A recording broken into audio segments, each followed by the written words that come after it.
Le Tour de France, sans remonter à la préhistoire, fait partie du patrimoine. Depuis 114 ans, les écoliers ont découvert leur pays grâce à la Grande Boucle. Le Tour de France, c'est bien sûr la plus grande compétition cycliste au monde, mais c'est de l'histoire, c'est de la géographie, c'est de la culture, c'est de l'orthographe aussi.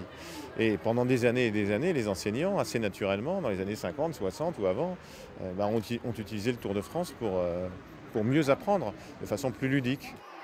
Les 350 élèves venus de tout le département ont révisé leur abécédaire avant la dictée d'aujourd'hui. Ils sont littéralement incollables. J'espère pas trop avoir de fautes. Cycliste, ça s'écrit comment? C-Y-C-L-I-S-T-E.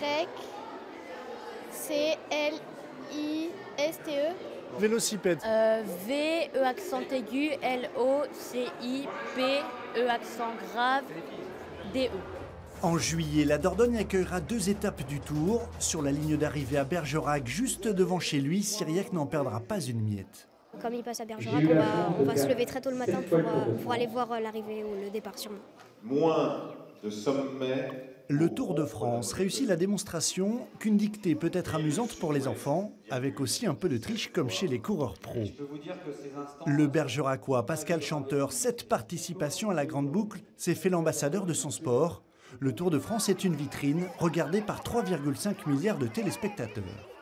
C'est l'un des vecteurs de communication pour notre tourisme et la beauté de nos paysages des plus puissants dans le monde entier. Christian l'a expliqué, c'est 190 télés qui vont être présentes pour retransmettre les images. Et en l'occurrence, notre Dordogne.